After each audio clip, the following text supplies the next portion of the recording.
पवन जी, जिस तरीके से जो वीटीआई है जो आप बता रहे थे, वो किस तरीके से आपने उसको आगे बढ़ाया? वीटीआई के अंदर हमारा 5% शेयर का मामला रहता है, मैनेजमेंट के 5% का। तो उसके लिए हमने कोशिश की कि उसको अपने पैरों पे खड़ा करें, 5% की व्यवस्था हो। तो उसके लिए हम एक कोर्स लेके आए फायर एंड सेफ्टी का, और पहले साल अच्छा रिस्पॉन्स रहा उसका, बहुत अच्छा। तो हम 5 और लेके आए, digital marketing, NTT, yoga training. तो वो सिर्फ इस पूरे फंक्शन को डीरेल करने के लिए पहले तो नियमों के नाम पे उस कोर्सों को रोका गया, जो उन कोर्सेज को रोका गया, खाते फ्रीज करवाए गए, वीटीआई की तनख्वाह की दिक्कत आई। फिर उन कोर्सेज को कुछ आदमी अपने इंस्टीट्यूट चला रहे हैं, कनेक्टेड हैं, संविधान के अनुसार आ नहीं सकते पर आ जाते हैं तिकड़मबाजी से, वो अपने कॉलेजों में ले गए उन्हीं कोर्सेज को अपने, उन्हीं को यहाँ विरोध किया और अपनों में ले गए। संस्था को पलीता लगाया। अपना डिग्री कॉलेज था, प्योर लॉस में था, उसमें हम एमएससी फिजिक्स केमिस्ट्री 30 सीट आई, फिर उसको 60 किया, पूरे की पूरी सीटें फुल हुई, पूरा लॉस कवर हुआ। आज वो अपने पैरों पे खड़ा है, मतलब अपना 5% शेयर मुखोटा जो है वो पहने हुए हैं भाई, संस्था की भलाई भी नहीं चाहते, और फिर संस्था से मैं चुनाव लड़के जो है संस्था पे जो है अपना चाहते कि प्रधान भी बने। कुछ लोगों का मकसद संस्था में घुसना है अपने इंस्टीट्यूट को बढ़ाने के लिए। अब एक बात बताओ, मैं एक स्कूल चला रहा हूँ और मैं वहाँ पद पे भी बैठा हूँ, कोई आता है पेरेंट्स बच्चों के दाखिले के लिए, मैं उसको क्या कहूँगा कि यहाँ ले ले? मैं तो मेरे की तारीफ करूँगा। कॉमन सेंस की बात है। जी। नमस्कार, स्वागत है सभी का हरियाणा उत्सव में। मैं हूं अनिल खत्री। जैसा कि सभी को पता है, वैश्य शिक्षण संस्थान के जो चुनाव चले हुए हैं, अभी 10 जुलाई को जो है वोटिंग होगी, और सदस्य के लिए जो है 105 जो कॉलेजियम बने गए हैं, 105 सदस्य जो चुने जाएंगे। तो वार्ड संख्या जो 77 वार्ड है, यहाँ से चुनाव लड़ रहे हमारे साथ है पवन जी, हमारे साथ मौजूद हैं। पूर्व में जो संस्था के कोषाध्यक्ष भी रह चुके हैं और फिर से जो है अब चुनाव मैदान में है। पवन जी, बहुत बहुत स्वागत है। धन्यवाद जी। पवन जी, पहले भी संस्था में पदों पर रहकर आप संस्था के लिए कार्य कर चुके हैं, तो अब फिर से चुनाव मैदान में है, आगे क्या कुछ करना चाहते हैं? देखो, पहले अभी तो पीछे जो रहे हम पद पे, मैं आपको पिछली बता देता हूँ। 17 में हम आए जी। हमें बहुत अस्त व्यस्त हालत में संस्था मिली थी, हर तरफ डाउनफॉल था, और 17 के बाद एक इंस्टीट्यूट के अंदर लगभग हर एक को प्रॉफिट में लेके आए, हर एक में एडमिशन बढ़े। टोटल इंफ्रास्ट्रक्चर, जैसे बिल्डिंगें काफ़ी जर्जर हो चुकी थी, रंग रोगन हुए 10-12 साल हो गए थे। अच्छा। हम टोटल पहले शुरू के जो दिन थे वो हमने ध्यान दिया बिल्डिंगों पे, अपने इंफ्रास्ट्रक्चर पे, फिर नए कोर्सेज लाने पे, उन फाइनेंस पोजीशन सुधारने पे। जैसे एग्जांपल के तौर पे स्टार्ट करता हूँ मैं आपके फार्मेसी से। फार्मेसी के अंदर हमारी टोटल 45 सीट होती थी बी फार्मा की, और तकरीबन 35-40 लाख रुपए सालाना का लॉस था। वो अकाउंट्स बता देंगे जी। हमारे टेन्योर में, हमारे कार्यकाल में टोटल 160 सीट, उसके अंदर अगर प्लस करते हैं जो इकोनॉमिक वीकर सेक्शन की होती हैं, तो हमारी 176 सीटें हो गई टोटल। वे हम लेके आए। फीस होती थी 30,000 के करीब, लॉस इसीलिए था कि फ़ीस कम थी। फीस 80,000 हुई फार्मेसी की, यानी कि जो कॉलेज 35 से 40 लाख रुपए लॉस पे था, अब वो जब पूरे सेमेस्टर के कंप्लीट एडमिशन होंगे वो 3 करोड़ रुपए प्रॉफिट पे होगा। तो आपके विरोधी तो कह रहे हैं कि जो है ना, जैसे बिल्डिंग डेवलपमेंट की या बिल्डिंग नहीं बनाई, इंफ्रास्ट्रक्चर की बात करें उस पर ध्यान दिया, लेकिन जो शिक्षा का स्तर है उस पर जी चीज़ आपको बता रहा हूँ ना, मैंने आपको दोनों चीज़ बताई। फार्मेसी की बिल्डिंग में आप घुस नहीं सकते थे, एक दीवार पे 4-4 लाइन टिमक की थी, छत की हालत आप आज भी देख सकते हो कितनी पतली है, पर हमने पक्की की, कच्ची छत थी, पक्की की, डेवलप की, बिल्डिंग भी की। वो आपके आगे है, वो कहने की चीज़ नहीं, वो आप जाके उसकी वीडियोग्राफी कर सकते हैं। उसकी बिल्डिंग की भी इंफ्रास्ट्रक्चर जो भी तैयार हुआ, और वहाँ बच्चों से, स्टाफ से पूछ सकते हैं क्या क्या हुआ, हमारे कहने से क्या होगा। और पढ़ाई की तो मैं आपको प्रैक्टिकल बता रहा हूँ ना, 45 से 160 सीट हुई, यानी 176 बच्चे एडमिशन ले सकते हैं आज। फीस 35-40 हज़ार से 80,000 पे हुई, और फाइनेंस पोजीशन सुधरी। अब इधर ला में आ जाओ आप, उससे आगे ला के अंदर LLM लेके आए, द्वितीय तल का निर्माण हुआ, पूरा का पूरा इंफ्रास्ट्रक्चर जाके देखिए आप, शायद कहीं होगा, आपको शहर में मिलेगा ऐसी बिल्डिंग। आपके आगे है, उससे आगे इंजीनियरिंग कॉलेज। इंजीनियरिंग कॉलेज 17 में हम आए थे, उस टाइम 22 एडमिशन थे और 5.5 करोड़ रुपए साल का लॉस था, जिसके अंदर अब 300 प्लस तो एडमिशन है, जबकि कोरोना काल भी आ गया।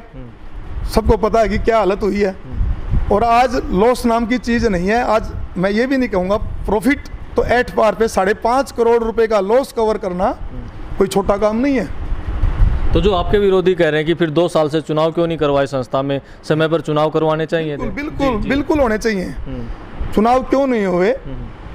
24 मार्च को लॉकडाउन लग गया था। संविधान के अनुसार हमारा प्रोसेस शुरू होता है 31 मार्च से, और जुलाई में इलेक्शन होने थे। जुलाई तक लॉकडाउन रहा, कोई प्रोसेस शुरू किया तो लॉकडाउन के बाद जो कुछ मामलों पे, जैसे रिन्यूअल की वोट है या कुछ नई वोट है, उसके ऊपर डिस्प्यूट भी आया। वो सारी बातें एक तरफ होते हुए सरकार ने क्या किया, एडमिनिस्ट्रेटर लगा दिया। हम हाई कोर्ट गए, एडमिनिस्ट्रेटर को हाई कोर्ट ने हटाया, दोबारा एडहॉक कमेटी के तौर पे मैनेजमेंट वही काम करने लगी। उसके बाद चुनाव डिक्लेयर हो गया। अपने एसडीएम साहब हमारे आरओ नियुक्त हुए। उनके नियुक्त होने के बाद 5 महीने तक इलेक्शन प्रोसेस शुरू नहीं हुआ। फिर हम हाई कोर्ट गए जी, और वो केस आज भी पेंडिंग है। इलेक्शन नहीं हुआ, आरओ जो बने उन्होंने कोई कार्रवाई नहीं की, पर दोबारा एडमिनिस्ट्रेटर लग गया जी। तो हम दोनों मुद्दे लेके कोर्ट में गए कि भी एडमिनिस्ट्रेटर क्यों लगा दिया और चुनाव क्यों नहीं हो रहा। 8 महीने हो गए, पर अब संधू साहब ने चुनाव शुरू करवा दिया, तो दोनों चीज़ वो गौण हो गई। तो जो विरोधी हैं वो सवाल उठा रहे हैं कि वहाँ पर जो है ना संस्था को लूट के खा के जो बैठे हुए थे, जो पदाधिकारी वहाँ बैठे, और पावर का जो है ना सेंट्रलाइजेशन किया गया। देखिए, ये पावर का सेंट्रलाइजेशन है क्या? वो संविधान है। संविधान में लिख दो कि ट्रेजरार के साइन 4 आदमी करेंगे, 10 आदमी करेंगे। संविधान लिखता है ट्रेजरार के साइन ट्रेजरार करेगा। प्रधान के नीचे तो उप प्रधान भी है, ज्वाइंट सेक्रेटरी के नीचे ज्वाइंट सेक्रेटरी भी। ट्रेजरार में तो संविधान ने ही दे रखी है भाई, साइन चेक पे तो ट्रेजरार के होने हैं। अब विरोधी ये चाहे कि भाई उनके घर जाके साइन करवा के लाऊं, वो तो मेरी पावर नहीं है, पहली बात। और दूसरी बात, आपने कहाँ देखा विरोधी तारीफ करते हुए?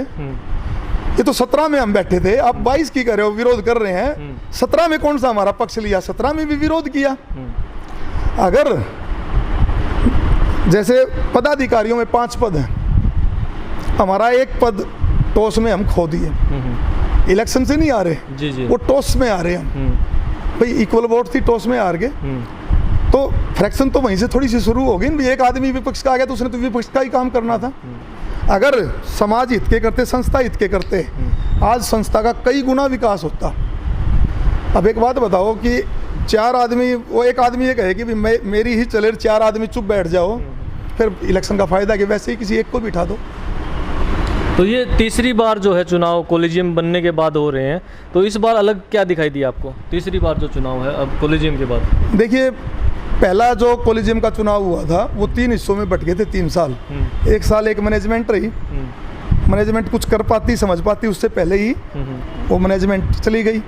फिर एडमिनिस्ट्रेटर रहे 1 साल। एडमिनिस्ट्रेटर किसी भी संस्था में कहीं भी होता है तो कार्रवाई काम कोई भी नहीं होता, सिर्फ टाइम पास। भाई उनको और भी काम है, कोई भी जो ऑफिसर बनते हैं उनकी जिम्मेवारियां बहुत हैं। वो क्या संस्था को कितना समय देंगे? उसके बाद सुनिए, उसके बाद तीसरी जो मैनेजमेंट बनी 10 महीने के लिए, उसका कार्यकाल से आप एक बार आकलन करोगे तो मैंने कुछ तो आपको रिपोर्ट दी है। 2017 की बैलेंस शीट उठा के देख लो जी, लॉस इंजीनियरिंग कॉलेज का ही देख लो या हर संस्था का देख लो कितना था। उसके बाद 17 में हम आए, जुलाई 17 में।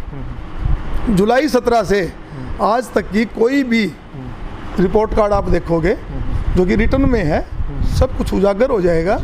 हमने एडमिशन के नाम पे हर जगह एडमिशन प्लस हुए हैं, हर इंस्टीट्यूट में एडमिशन प्लस हुए हैं, रिकॉर्ड बताएगा वो तो कागजों का। हर जगह फाइनेंस पोजीशन मजबूत हुई है, आगे है। पूरा इंफ्रास्ट्रक्चर, चाहे कच्चा बेरी रोड की दीवार से शुरुआत की थी हमने, बिल्कुल जर्जर दीवार थी, कोई ये नहीं कह सकता इतनी बड़ी 80 एकड़ 85 एकड़ की संस्था की ये बाउंड्री वाल है। आज उस बाउंड्री वाल को देखो।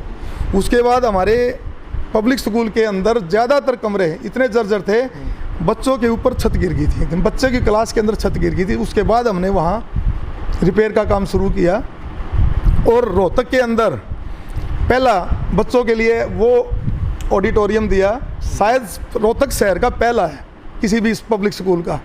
और आप देखोगे कि जो फैसिलिटी हमारे शहर के 8 से 9 हज़ार रुपये फीस लेने वाले स्कूल, जो फैसिलिटी पढ़ाई की भी और बाकी फैसिलिटी भी, चाहे वो कल्चरल हो जी, या एजुकेशन से संबंधित हो या बिल्डिंग से संबंधित हो, हम वो 1800 रुपये में दे रहे हैं। जो लोग 7-8 हज़ार में दे रहे हैं ना, वो 1800 में दे रहे हैं। तो इस बार चुनाव ज़्यादा सदस्य लड़ रहे हैं, उसकी वजह है, जी, देखो ये पुरानी कहावत है, डूबते जहाज में कोई सवार नहीं होता।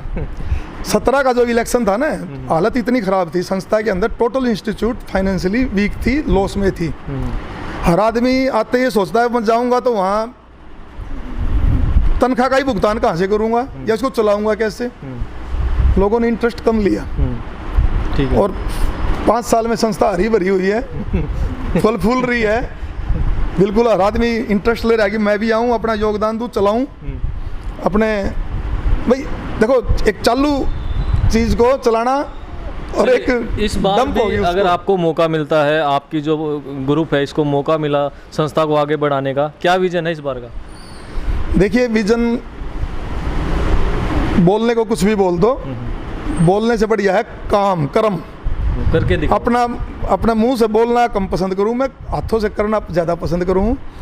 5 साल का पूछो क्या किया वो बताने लग रहा हूँ, जी, जी, जी। अगला फिर बैठेंगे, फिर बतावांगे क्या कर रहा है, करके दिखावांगे। अच्छा, तो हाँ, बोलने क्या में कुछ नहीं। अपील जो है आपका, जो ये वार्ड है या फिर पूरे जो आपके ग्रुप की तरफ से जो आपके जितने भी वोटर हैं उनको देना चाहेंगे? देखिए, हमने संस्था हित में, समाज हित में, अपने विकास भाई की लीडरशिप में ग्रुप ने काम किया, पूरे ग्रुप ने एकजुट होकर काम किया। जो आगे है, हमने अपना पेपर दे दिया, रिजल्ट अब हमारे समाज ने देना है, हमारे मतदाताओं ने देना है। हम अपना पेपर दे चुके, 4.5 साल बैठ के अपना पेपर हम दे चुके सारे भाई। उम्मीद कितनी है आपको? हमारी 70 प्लस की। अच्छा, 70 प्लस की, क्योंकि हम हर कॉलेजियम से लड़ रहे हैं। हमारे अपोजिशन में जो हैं वे सब मिलके पूरा 88 पे लड़ रहे हैं, हम अकेले 88 पे लड़ रहे हैं। पहली बात, जी। वे सारे अकेले, एक भी कैंडिडेट ऐसा नहीं जो 88 पे लड़ रहा हो, ठीक है, वे सब मिलके 88 पे लड़ रहे हैं। तो ये आपका हाँ सबसे जी। प्लस पॉइंट है। हाँ जी। चलिए, तो ये थे हमारे साथ जो पहले कोषाध्यक्ष भी रह चुके संस्था में और अब फिर से जो है चुनाव लड़ रहे सदस्य के लिए पवन खरकिया जी। ताज़ा जानकारी के लिए देखते रहिए हरियाणा उत्सव।